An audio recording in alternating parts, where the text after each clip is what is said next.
அன்பார்ந்த சகோதர சகோதரிகளே, இயேசுவின் நண்பர் ஆவோம் என்ற இந்த நிகழ்ச்சியின் வழியாக இந்த நாளிலும் உங்களை சந்திப்பதில் மகிழ்ச்சி அடைகிறேன்.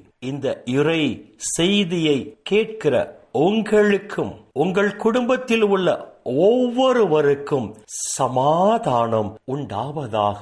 ஆமென். அன்பார்ந்த சகோதர சகோதரிகளே, இன்றைய நாளின் தியானத்திற்காக நாம் எடுத்துக்கொண்ட இறை வார்த்தை புனித பவுல் ரோமையருக்கு எழுதிய திருமுகம் 14ஆம் அதிகாரம் 19வது இறை வார்த்தையின் முதல் வரி.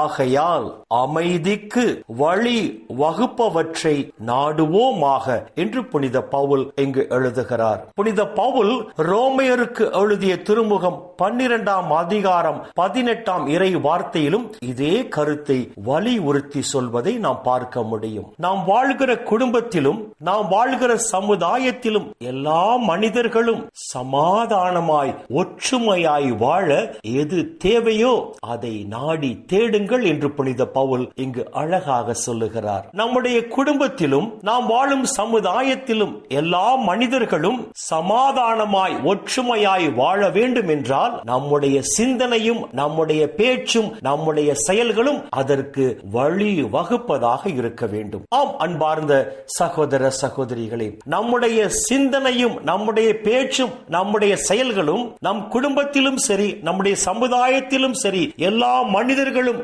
ஒற்றுமையாய் சமாதானமாய் வாழ வழிவகுக்கும் என்றால் நம் குடும்பத்தில் உள்ள அனைவரும் நம் சமுதாயத்தில் உள்ள அனைவரும் எல்லா நாட்களிலும் சமாதானமாய் ஒற்றுமையாய் வாழ்வோம் என்பதில் எந்த சந்தேகமும் இல்லை. எப்பொழுது நம்முடைய சிந்தனையும் நம்முடைய பேச்சும் நம்முடைய செயல்களும் எல்லா மனிதரும் சமாதானமாய் வாழ வழி வகுப்பதாக இருக்கும். நம் உள்ளத்தில் அமைதியின் அரசராகிய இயேசு குடிகொண்டிருக்கும் போதுதான் நம்முடைய சிந்தனையும் நம்முடைய பேச்சும் நம்முடைய செயல்களும் எல்லா மனிதர்களும் சமாதானமாய் ஒற்றுமையாய் வாழ வழிவகுப்பதாக இருக்கும். புனித யோவான் எழுதிய நற்செய்தி 14ஆம் அதிகாரம் 27ஆம் இறை வார்த்தையில் இயேசு இவ்வாறு சொல்லுவார். என் சமாதானத்தையே உங்களுக்கு தருகிறேன், நான் தருகிற சமாதானம் இந்த உலகம் தருகிற சமாதானம் போல அல்ல என்று சொல்லுவார். அர்த்தம் என்ன? இந்த உலகம் தருகிற சமாதானத்திற்கும் இயேசு தருகிற சமாதானத்திற்கும் வேறுபாடு உண்டு. இந்த உலகம் தருகிற சமாதானம் விட்டில் பூச்சி போல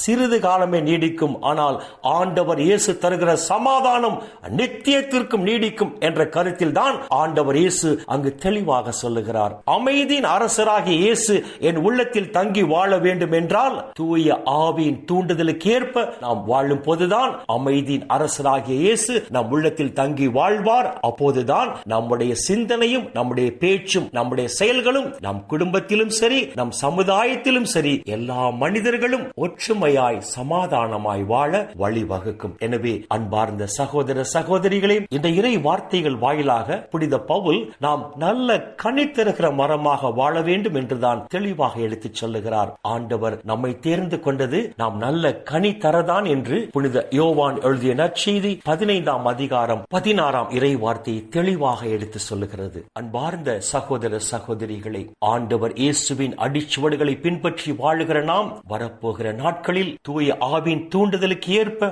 அரசராகி ஆண்டவர் இயேசு தங்கி வாழுகிற ஆலயமாக திகழ்வோம். அப்பொழுது நம்முடைய சிந்தனையும் நம்முடைய பேச்சும் நம்முடைய செயலும் நம் குடும்பத்திலும் நம் சமுதாயத்திலும் எல்லா மனிதர்களும் ஒற்றுமையாய் சமாதானமாய் வாழ வழிவகுக்கும். இந்த இறை சிந்தனைகளோடு நாம் ஜெபத்திற்குள் கடந்து செல்வோம். எங்களை நேசிக்கிற நல்ல பிதாவே, இந்த உலகில் இன்னும் ஒரு நாளை நீர் எங்களுக்கு சேர்த்து தந்த உம்முடைய கிருபைக்கு நன்றி சொல்லுகிறோம். இந்த உலகில் நல்ல கனி தருகிற மரமாக வாழ வேண்டும் என்பதற்காகத்தான் நீர் எங்களை தேர்ந்து கொண்டீர் என்று சொல்லி உம்முடைய உயிருள்ள வார்த்தைகள் வாயிலாக எங்களுக்கு எடுத்து சொன்னீரே அப்பா, உமக்கு நன்றி சொல்லுகிறோம்.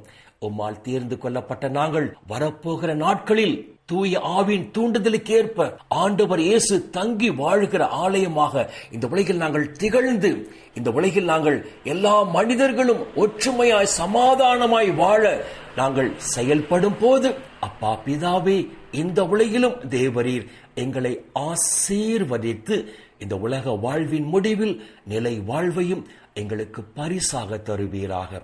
அப்பா பிதாவே, இந்த இறை செய்தியை கேட்கிற எல்லா மக்களையும் அவர்கள் குடும்பங்களையும் விண்ணக ஒளி பீடத்திலிருந்து தேவரீர் நிறைவாக ஆசீர்வதிப்பீராக. அப்பா பிதாவே, இந்த இறை செய்தியை கேட்கிற உம்முடைய பிள்ளைகள் உம்முடைய நிறைவான ஆசீரால் இந்த நாளில் எந்த குறையும் இன்றி மன நிறைவோடு, மன மகிழ்ச்சியோடு, மன அமைதியோடு, நலமோடு வாழ கிருபை செய்வீராக. இயேசுவின் பரிசுத்த நாமத்தில் ஜெபிக்கிறோம் நல்ல பிதாவே.